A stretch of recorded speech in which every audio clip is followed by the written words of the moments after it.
Ces messages sont comme des petits morceaux de pain qui furent recueillis après que le Seigneur eut nourri la multitude.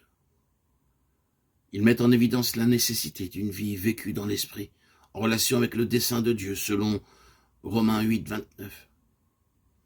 Ils mettent également en exergue la nécessité de la croix et ce qu'elle rend possible concernant le dessein de Dieu.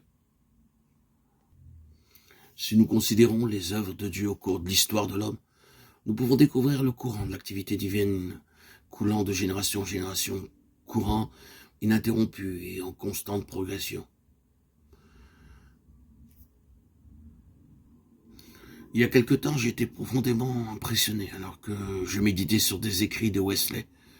Dieu a fait une œuvre tellement grande par le moyen de cet instrument qu'il est peu probable qu'elle puisse être égalée aujourd'hui. Cependant, un fait est certain, Dieu a progressé depuis l'époque de Wesley. Le courant de l'esprit va toujours de l'avant. Le courant de l'esprit, le courant spirituel est un courant qui s'élève et qui progresse. Il y a un principe que nous devons bien considérer.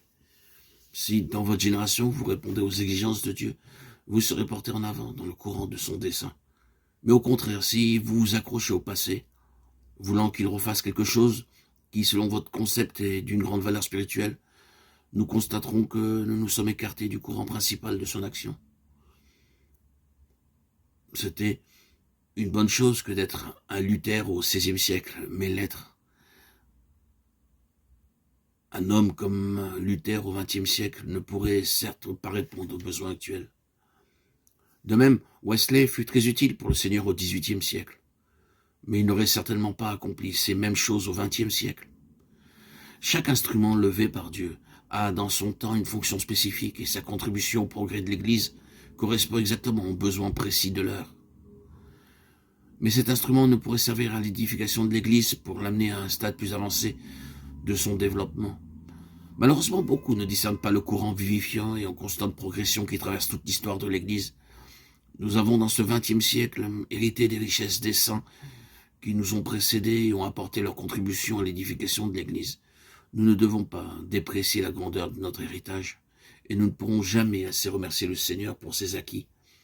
Cependant, si nous essayons d'être aujourd'hui un Luther ou un Wesley, nous allons vers un échec complet. Nous serons en dessous du dessein de Dieu à l'égard de notre génération, car nous rechercherons des choses de passé, alors que le courant de l'esprit coule vers l'avant. Dans la Bible, de la Genèse à l'Apocalypse, le mouvement de l'esprit va toujours de l'avant, du début à la fin. Nous découvrons la progression des œuvres de Dieu. Un jour, un frère me demanda la signification de l'épître aux Hébreux. Je lui ai demandé s'il avait remarqué des différences importantes entre ce livre et le livre des Actes. Dans le livre des Actes, la progression de l'activité divine se voit clairement. Mais même à travers l'épître aux Hébreux, la révélation progresse.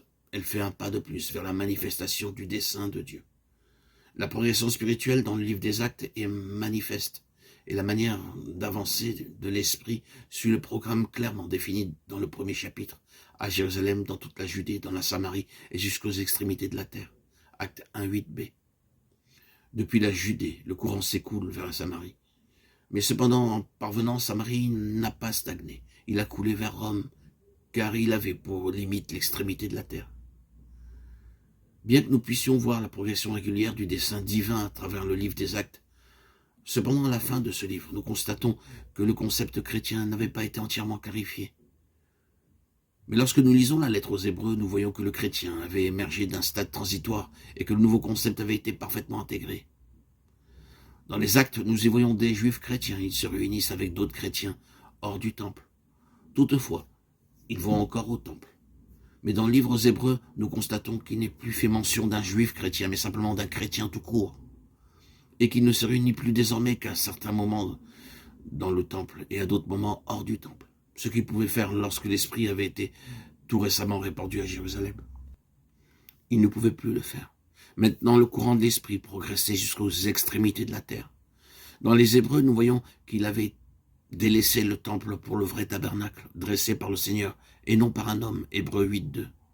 Et il a renoncé aux nombreux sacrifices pour une seule offrande, par laquelle le croyant est rendu parfait pour toujours.